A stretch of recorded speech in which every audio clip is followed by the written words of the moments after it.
सपा विधायक इरफान सोलंकी को अब चूंकि 7 साल की सजा हो गई है, तो इस पे जो वादनी है उनका क्या कहना है, उनके अधिवक्ता हमारे साथ मौजूद है। इसके साथ ही साथ जो बचाव पक्ष के था शौकत अली का, वो भी हमारे साथ मौजूद है, तो उनसे बात कर लेते हैं। सबसे पहले जो वादनी के अधिवक्ता है प्राची श्रीवास्तव, उनसे बात करते हैं, क्योंकि ये लंबी लड़ाई थी जो सपा विधायक इरफान सोलंकी के खिलाफ लड़ी थी वादनी ने।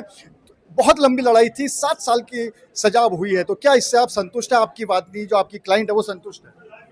देखिए, माननीय न्यायालय का जो आदेश है वो शिरोधार्य है, लेकिन फिर भी हम अभी वादनी से पूरी तरह से बात करने के पश्चात इसमें अपील करेंगे। अभी तक जो कोर्ट ने कहा है उसमें जो सजा दी गई है, कितनी सजा दी गई है, उससे आप कितनी संतुष्ट हैं? माननीय न्यायालय के द्वारा जो सजा दी गई है वो 10 वर्ष का कारावास तक और जुर्माने की प्रक्रिया के तहत दिया गया है। उसमें 7 वर्ष का कारावास दिया गया है, जिसमें उन्होंने मुख्यतः आधार लिया है कि विधायक इरफान सोलंकी, रिजवान सोलंकी के द्वारा जो अपनी एंटीसिपेटरी बेल दाखिल करी गई थी और अपनी जो रेगुलर बेल दाखिल करी गई थी, उसमें जो कुछ भी उन्होंने कहा है उससे बिल्कुल अलग उनका ट्रायल चला हुआ है। और वादनी के द्वारा उसी के जो है उसी में कहीं ना कहीं वादनी के जो जवाब दाखिल हुआ है उसमें हमने इस चीज़ को कहा था कि उसके वहाँ पे किस हैसियत से वो निवास कर रही है, जिसको मुख्यतः आधार लेके माननीय न्यायालय के द्वारा इसमें सजा करी गई है। 7 वर्ष की करी गई है, परंतु हमें उम्मीद थी कि माननीय न्यायालय के द्वारा अधिकतम सजा करी जाएगी, जो कि नहीं करी गई है, तो इसको लेके हम अपील में अवश्य जाएंगे। अगर हम बहस की बात करें, जब सजा पे बहस हुई थी तो आप लोगों ने क्या पॉइंट रखा था और कितनी सजा की मांग की थी? जिस समय सजा के पॉइंट पे बहस हो रही थी, तो उस समय हम लोगों की तरफ से डीजीसी साहब ने बहस करी थी और उन्होंने डिफेंस काउंसिल के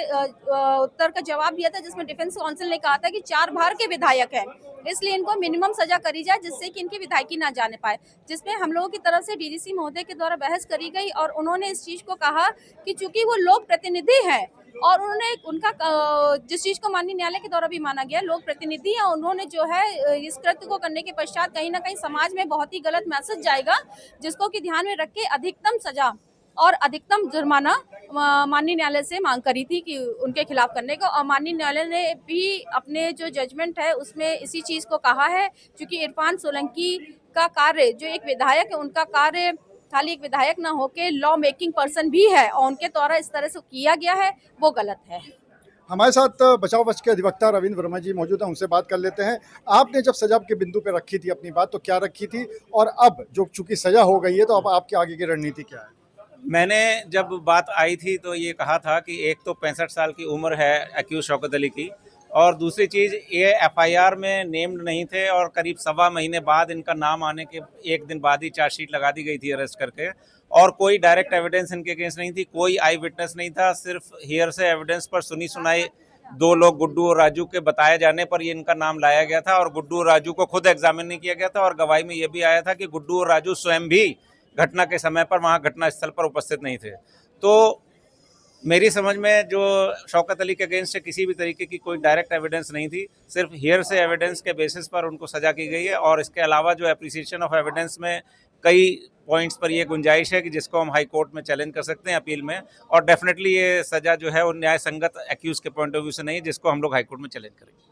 यानी दोनों ही पक्ष इस बात को कह रहे हैं कि वो हाईकोर्ट जाएंगे। अगर अभियोजन की बात करें तो वो इसलिए जाना चाहता है हाईकोर्ट की ज़्यादा से ज़्यादा सजा हो, और वही बचाव पक्ष इसलिए जाना चाहता है क्योंकि उसको लगता है कि सजा गलत हुई है। अनुराग अग्रवाल, TV9 कानपुर।